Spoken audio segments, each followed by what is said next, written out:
I have two Japanese white pines, Japanese 5-needle pines here, and as always these are customers' trees that are brought to us because they don't know how to maintain it.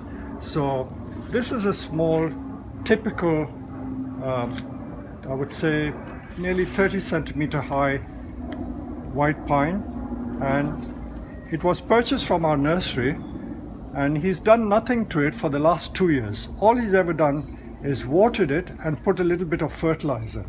Same with this one. This is a very nice mature specimen in a beautiful pot, and I'll show you what I'm going to do to that one.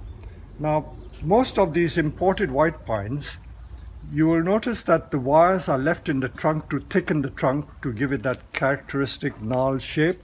So that's wire left in the trunk. You can see the wires left in the trunk. I'm not bothered so much about that.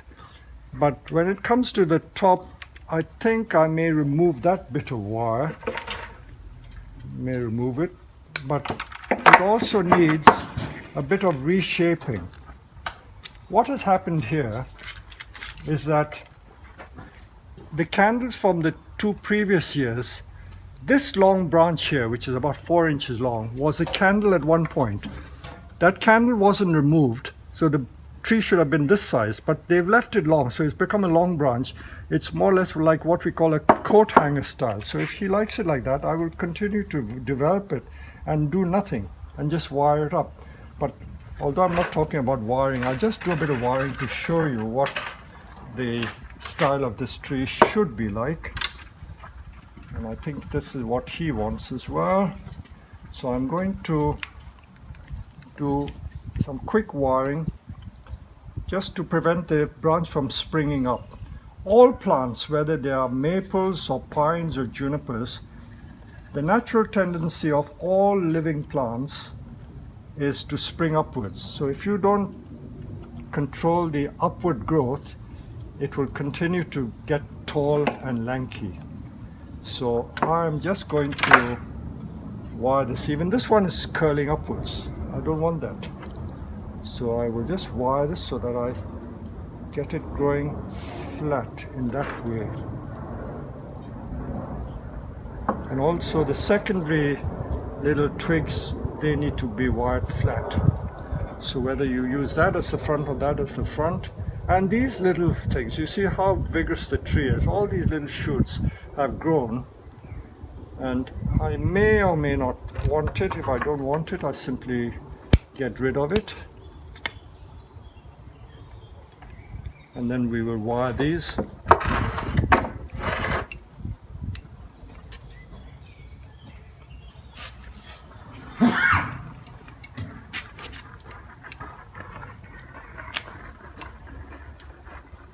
The candles haven't developed much for some reason, but when they do develop, I'll remove half of it.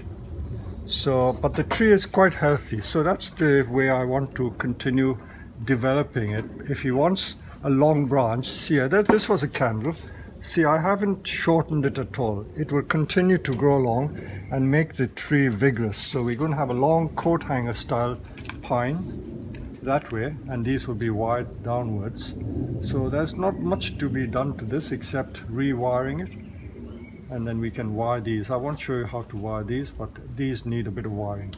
Now let's move to this customer's other pine. This is a much more mature specimen, and what I wanted to show you here is that with most pines, if you don't deal with the candles or the leading shoots, each of these will become longer and longer and longer. So this long branch, which is more than 6 inches, nearly 8 inches long, was once a candle.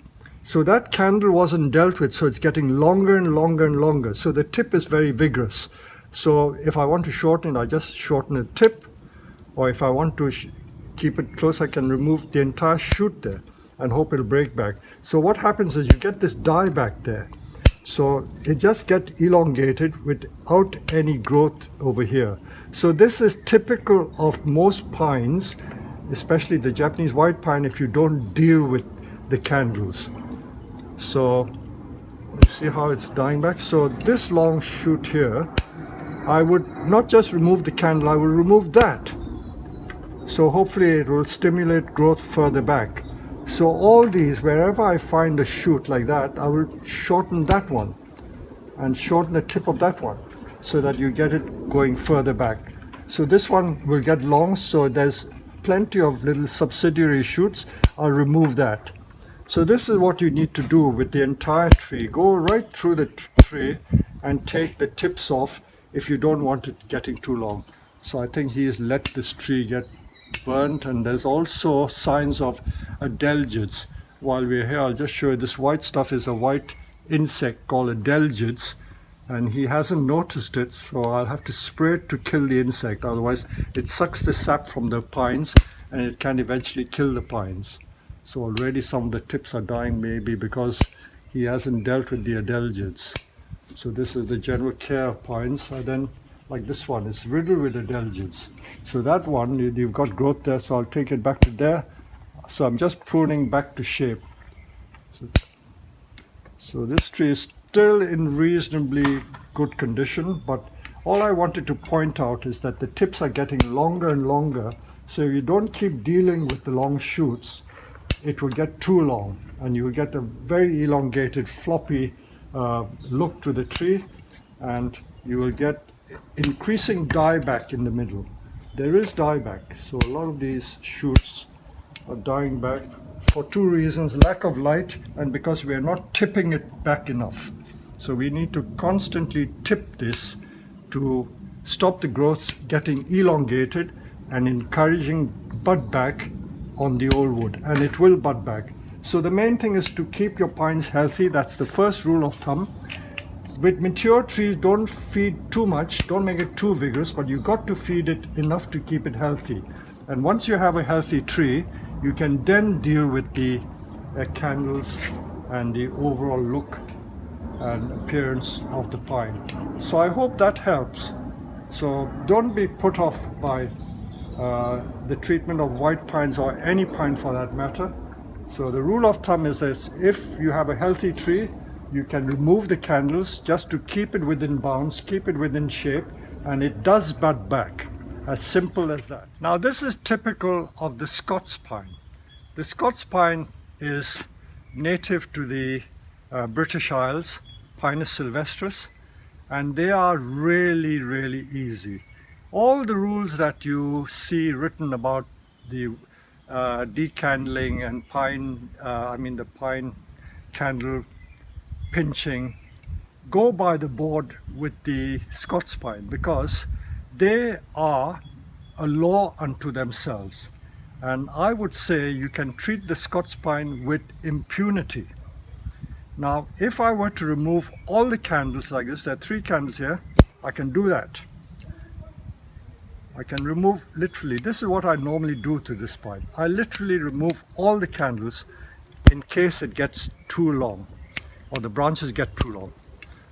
So I keep doing this. As I say, we have hundreds and hundreds of pines on the nursery, so it's quite a job to get round to everything. And that will keep the tree to shape. Now, I did say that you've got to leave some green needles. So leaving the green needles will still cause this branch to continue to grow. If I were to chop it here, this branch would die back to there because there's nothing green here. So you've got to leave green to keep sucking or pulling the sap forward. Or I can even, if I wanted to shorten this branch, I can cut it off there. If I cut it there, this will still grow because this bit is still green. Now I will just show you about budding back on these Scots pines. Now this is a secondary branch. Can you see these little growth here? These are all what we call bud back on old wood. So Scots pines will bud back on old wood. Look at this old wood. Look at all these new shoots coming from the old wood. So with Scots pine, bud back is very, very easy. You don't have to worry at all about it.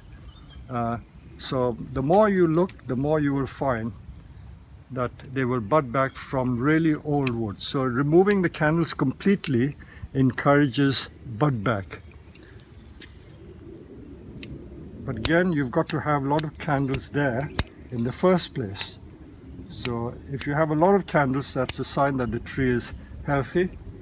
And just removing all the candles will give you the density, and then you can select what you want to do with it. So again, if we have a close look at this, just to reinforce what I'm telling you, you see that's a new growth from really old wood, and that little bud there, that's going to be a new shoot growing from the old wood. How nice is that? See, all this is growing from really old wood. So by doing that, you will encourage bud back. So Scots pines, you don't have to worry at all. They bud back from really old wood extremely readily and very, very easily. So that's all you do with Scots pine. Okay, thank you very much.